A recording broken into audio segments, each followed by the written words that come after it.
1편의 말씀은 여호와의 인자하심에 대한 찬양 또는 송축하라는 권면이었습니다. 그리고 104편에서는 죄송합니다. 10편 104편에서는 여호와의 위대하심을 송축하라 또는 찬양하라는 권면이었습니다.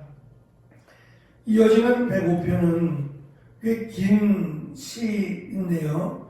이 시편 105편의 말씀은 여호와의 신실하심을 송축하며 노래합니다. 그래서 시편 105편은 하나님께서 이스라엘을 위해 행하신 여러 가지 기사와 이적들 또 그 역사를 통해서 하나님의 신실하심을 찬양하는 찬송시라고 할 수 있습니다. 하지만 중요한 것은 이 기사와 이적들이 아니라 하나님이 언약하신, 하나님이 약속하신 그 신실하신 약속을 지키기 위해서 하나님의 기적과 이적을 행하신 하나님의 신실하심입니다. 이 시편 105편의 구조를 보시면 첫째는 오늘 우리가 읽은 1절부터 15절에서 아브라함과 이삭과 야곱을 향하신 하나님의 신실하심을 찬양하고, 두 번째는 16절부터 23절에서 요셉을 향하신 하나님의 신실하심을 찬양합니다. 세 번째는 24절부터 26절에서 애굽에 있던 백성들을 향하신 하나님의 신실하심을 찬양하고, 마지막 37절에서 45절은 광야와 그 땅에 있는 백성들을 향하신 하나님의 신실하심을 찬양합니다. 그래서 네 번에 걸쳐서 시편 105편을 나누면서 하나님의 신실하심을 우리가 다시 한번 살펴보고 기억하는 귀한 은혜를 나누기를 원합니다. 시인은 이 105편을 통해서 이 노래를 찬양하고 이 시를 암송하는 청중들은 하나님께서 행하신 일, 특별히 하나님이 약속하시고 그 약속을 지키시는 신실하신 하나님의 증인이 되어야 될 것을 권면합니다. 그래서 의도적으로 아브라함의 후손 야곱의 자손이라는 표현을 써서 그들을 택하시고 그 택함 받은 자들은 하나님의 증인이 되어야 된다라는 것을 강조합니다. 또한 시인은 이스라엘 백성들, 그들을 아브라함의 후손 그리고 야곱의 자손으로 하나님께 택함을 받았지만 5절에서는 그들이 하나님의 종이라고 하는 사실을 기억해야 된다라는 것을 분명하게 강조합니다. 다시 말하면 아브라함의 자손, 아브라함과 이삭과 야곱의 후손 또는 자손이라고 하는 명예도 중요하지만 무엇보다 하나님의 종이라고 하는 신분을 잊지 말아야 한다는 겁니다. 그것이 하나님의 신실하심을 기억하고 고백하는 중요한 열쇠이기 때문일 겁니다. 본문에서 시인은 유독 하나님의 신실하신 언약 또는 약속을 땅의 소유 또는 땅의 유업으로 설명을 합니다. 그래서 11절에 보면 약속의 땅을 소유하는 것, 이것이 하나님의 신실하신 언약과 관련되어 있고, 16절에서는 백성들이 그 땅에서 버림당하는 것 역시 하나님의 약속, 하나님의 언약을 어겼기 때문으로 연결을 시키고, 23절에서는 애굽 땅에서 살아가는 것, 그리고 여러 나라의 땅을 소유하게 될 것, 이 모든 것이 하나님의 언약, 영원하신 언약임을 시인은 강조합니다. 이 시가 언제 기록되어 있느냐라는 것은 특별히 밝히지는 않습니다만 45절까지 이르면서 이스라엘 백성들이 땅을 빼앗기고 또 포로로 잡혀가고 여러 나라들에 흩어지는 내용을 기록한 것을 보면 포로 후기에 기록된 것은 아닐까라는 생각을 갖습니다. 하나님께서 아브라함을 택하셨을 때 하나님 자신은 아브라함에게 뿐만 아니라 천대에 이르는 그 약속이, 그 언약이 죄송합니다. 아브라함뿐만 아니라 아브라함의 후손된 천대까지 이르는 언약 또는 약속임을 강조해 주셨습니다.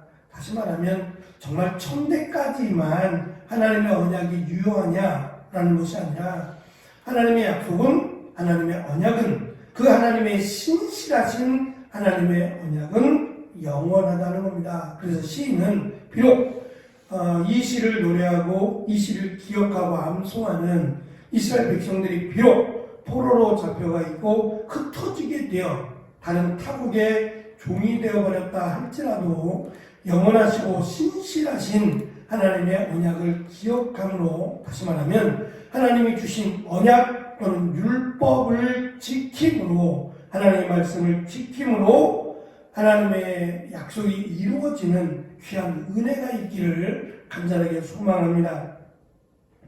11절에 보면 내가 가나안 땅을 내게 주어 너에게 할당된 소유가 되게 하리라고 약속을 하셨고 그 약속이 분명하게 이루어졌습니다. 가나안 땅은 그냥 땅만이 아니라 젖과 꿀이 흐르는 땅입니다. 그리고 그 땅에 이미 강력한 나라들, 강한 힘을 가진 나라들이 포진하고 있었습니다. 이스라엘 백성들은 그 젖과 꿀이 흐르는 약속의 땅에 그냥 가면 그 땅의 주인이 되리라고 생각을 했어요.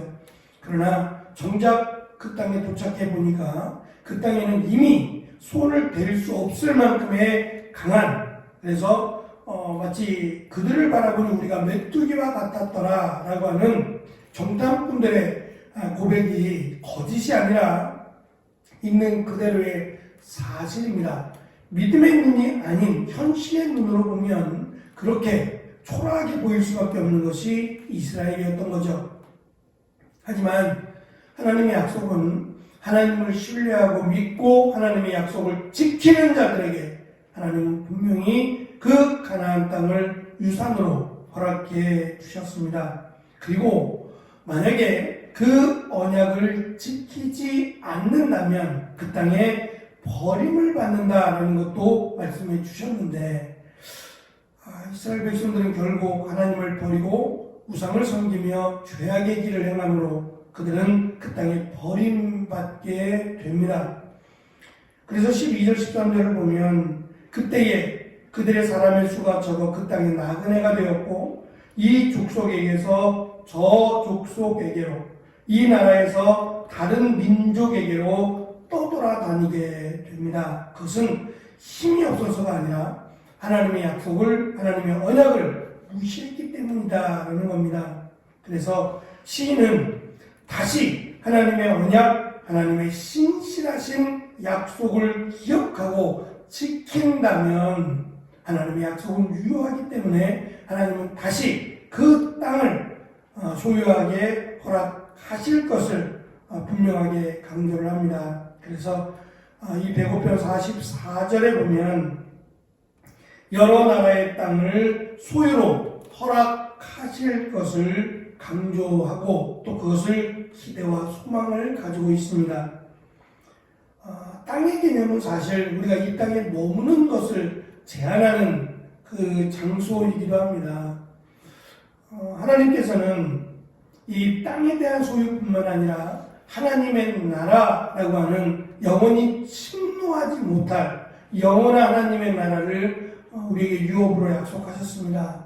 예수 그리스도를 믿는다면 우리에게 영원한 하나님의 나라를 언약으로 약속해 주셨습니다. 그러므로 하나님의 나라를 유업으로 받은 우리는 그 하나님의 나라의 백성됨을 증인으로 우리가 살아야 하리라 생각을 합니다. 그러려면 예수 그리스도에 대한 하나님이 보내신 예수께서 그리스도이심을 증거하고 또 그것을 믿음으로 살아가는 그런 삶이 있어야 될 것입니다.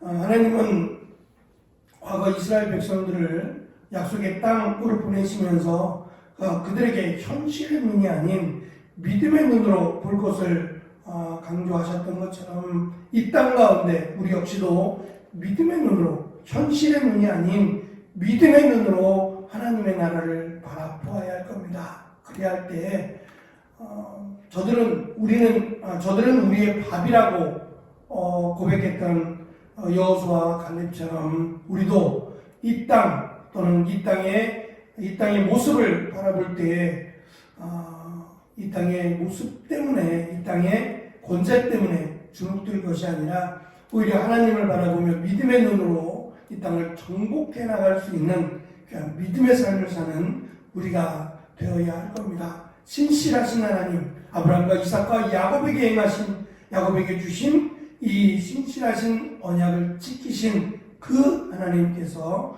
우리에게 허락하신, 우리와 함께하며 약속하신 그 언약을 믿음으로 힘있게 살아가는 귀한 한날이 되시기를 간절히 축원합니다. 아멘. 기도하겠습니다.